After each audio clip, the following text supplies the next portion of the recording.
Hello! How are you? Bon, salut, j'espère que vous allez bien. Aujourd'hui, j'ai prévu de vous faire encore une vidéo sur Walt Disney World. Donc comme toujours, il y a une petite intro. I love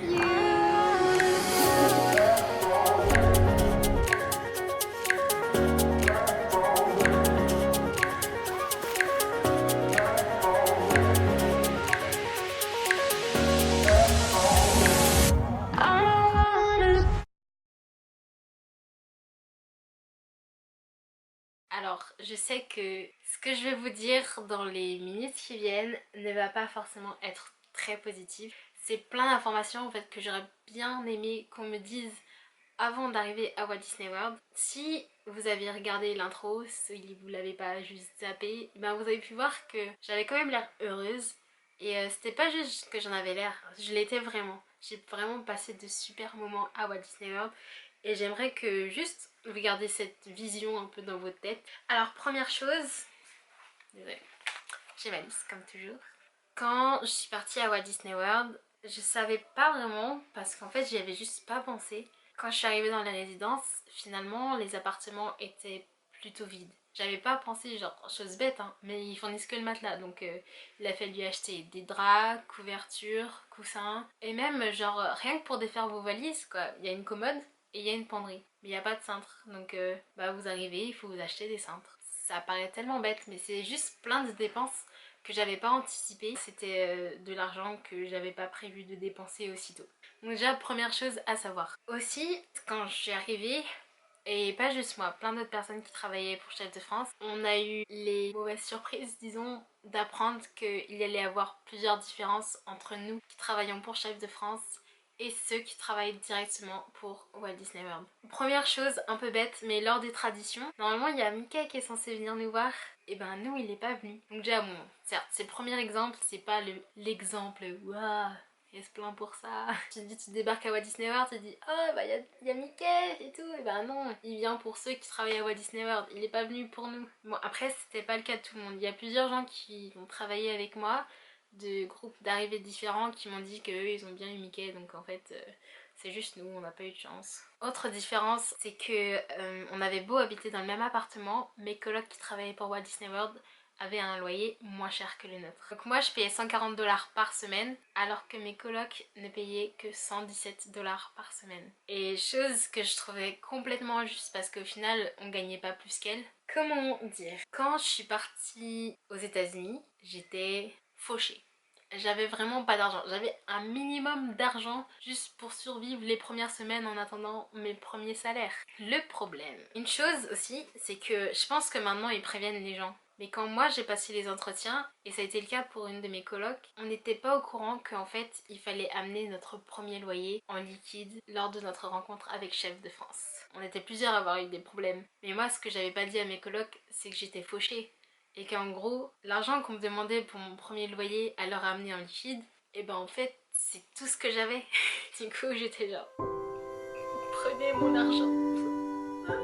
Mais franchement, je me laisse pas trop prendre par la frustration, donc ça va. Mais c'est juste que ça, rien que tout ça, en fait, c'était plein de mauvaises nouvelles qu'on m'a balancé à la figure, rien que pendant ma première semaine, alors que j'avais même pas commencé à travailler. Aussi, autre différence avec ceux qui travaillent pas au Walt Disney World, c'est que eux, quand ils travaillent 150 heures, ils ont un ticket pour un ami ou une famille pour pouvoir rentrer dans les parcs. Alors que nous, on a eu 2 tickets en été et 3 pour les vacances de Noël. Enfin, comme cadeau de Noël, parce qu'au final, il n'y avait pas le droit d'utiliser ces tickets pendant la période de Noël. Alors voilà les différences notables que j'ai pu remarquer entre ceux qui travaillent pour Walt Disney World et ceux qui travaillent pour Chef de France. Finalement, on s'y fait à ces différences, mais c'est juste que quand tu viens de l'apprendre, bah c'est un peu plus dur à encaisser. J'aime pas trop cette vidéo finalement parce que j'ai l'impression que je me plains beaucoup trop et j'aime pas ça. Mais bon, c'est pour vous que je le fais. Il faut aussi savoir, beaucoup de gens ne terminent pas leur programme. Il existe des programmes de 6 mois ou des programmes de 1 an. Rares sont ceux qui arrivent jusqu'au bout.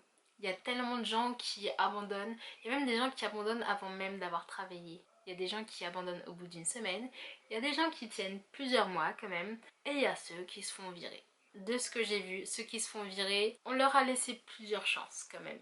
Mais ouais, il y a énormément de gens qui abandonnent parce qu'au final, pour plusieurs raisons, déjà tout ce que je vous ai énuméré auparavant, il y a des gens en fait qui sont partis là-bas en se disant que c'est des vacances. Ouais, je suis aux États-Unis, j'ai enfin un visa, je vais pouvoir voyager et tout. Et certes, c'est cool, mais en échange, il faut que tu travailles en fait. Aussi, vraiment, une des choses que j'ai remarqué, c'est que moi, vraiment, je suis partie aux États-Unis en me disant ouais, je suis en Amérique, je vais rencontrer plein de gens qui viennent de partout. Et en fin de compte, tu te retrouves parfois dans un appart avec plein de Français et tu te retrouves aussi à travailler que avec des Français. Donc en fin de compte, et bah moi j'étais genre, je suis aux États-Unis pour être que avec des Français. Bien qu'il y a des Français que j'aime bien, je dis pas le contraire. Mais quand je suis aux États-Unis, j'aimerais bien avoir d'autres cultures que la France quoi. Chose vraie, je ne m'étais pas rendu compte à quel point les Français sont vraiment râleurs jusqu'à ce que je sois là-bas. Et je dis ça en râlant, bien sûr. Très honnêtement, j'ai toujours eu une nature assez positive. Et le problème, c'est que quand je suis arrivée aux États-Unis, j'ai rencontré des cast members, justement, qui parlaient tellement en mal du travail.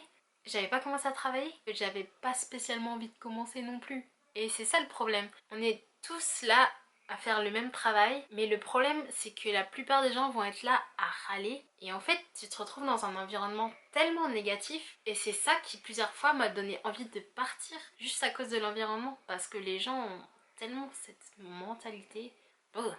Et c'est là que franchement je me suis rendu compte que j'ai beaucoup appris de ce programme. Vraiment, des fois j'aime bien me dire que je suis quelqu'un de force, que je peux affronter des épreuves. Tu sais, il faut se faire un bon speech de motivation quand même. Mais quand tu traverses vraiment ces épreuves, bah t'as un peu plus de mal à te faire ce speech de motivation. Faut se dire que malgré toutes les choses négatives, le mauvais environnement, j'ai réussi à tenir un an, j'ai réussi à accomplir ce contrat, j'ai réussi à avoir ma prime de départ. Oui, parce que quand tu finis ton programme, t'as un petit chèque à la fin. Quand je suis partie à Walt Disney World, franchement, je savais que être loin de ma famille pendant un an, ça allait être dur. Je savais que être dans un nouveau pays, sur un autre continent, entouré de gens que je connais pas, ça allait pas être facile. Et surtout pendant un an. Et franchement, j'étais prête aussi à endurer le fait que le travail allait pas être glorieux, il allait pas être facile. Parfois, et franchement, il était même ingrat. Hein. Mais franchement, ce qui m'a le plus énervé en fait dans ce programme et ce qui m'a le plus donné envie de partir, c'était les collègues. J'ai eu de la chance, je suis tombée sur des perles, des gens tellement adorables et tellement drôles qui te ramenaient une bonne ambiance là où tu travaillais. Mais j'ai eu tellement droit à l'opposé aussi. Et c'est pour ça que franchement je comprends ceux qui partent avant. Parce que il y a tellement de raisons. Mais aussi j'ai réussi à m'accrocher et à trouver des bonnes raisons de rester. Notamment mes collègues. J'avais des collègues de travail que franchement je voulais juste pas quitter. J'étais à Disney en fait et je trouvais ça ouf de pas réussir à profiter d'être à Walt Disney World juste à cause des gens qui me pourrissaient l'ambiance. Donc certes, c'est mes collègues qui m'ont donné envie de partir, mais c'est aussi d'autres collègues qui m'ont tellement aidé à tenir. Et même pas juste aider à tenir, vraiment à la fin j'aimais travailler là-bas. Vraiment mon conseil pour vous ça va être d'essayer de toujours trouver le côté positif et de vraiment être bien entourée, c'est vraiment une grosse différence. J'ai eu de la chance parce que j'avais toujours mes colocs avec qui je pouvais parler et même si parfois le décalage horaire ça m'empêchait, et bah, j'avais toujours ma famille sur qui je pouvais compter et c'est super important d'avoir quelqu'un à qui parler, mais pas juste pour râler, vraiment quelqu'un qui va réussir à vous changer les idées et qui va essayer de voir le bon côté des choses. C'est tellement important, c'est tellement précieux aussi comme amitié. Oh là là. Comme je l'ai dit précédemment, je suis vraiment quelqu'un qui est très attaché à ma famille. Et j'avais vraiment peur de comment j'allais vivre cette séparation de un an.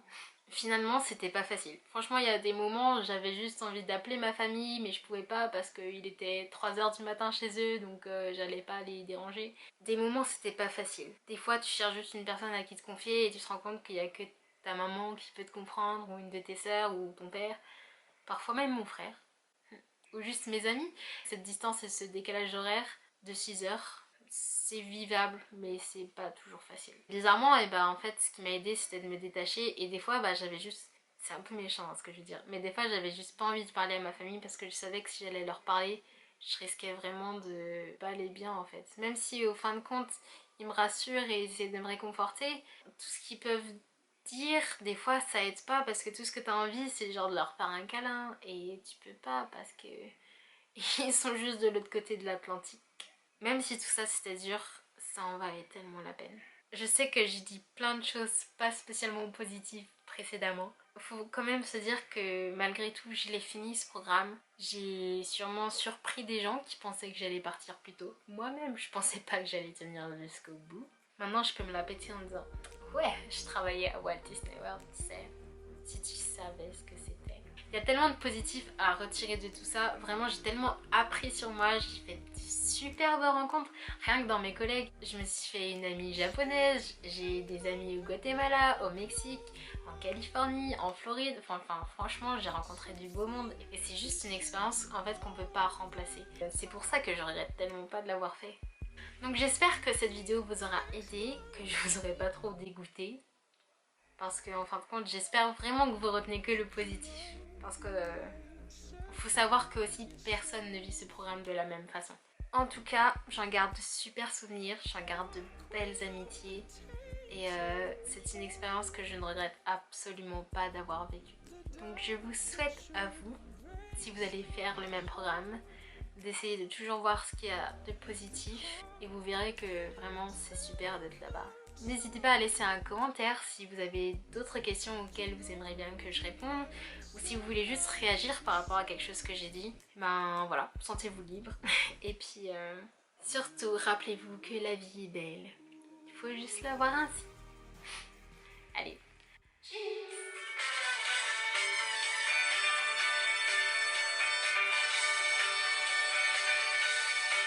Do you remember September?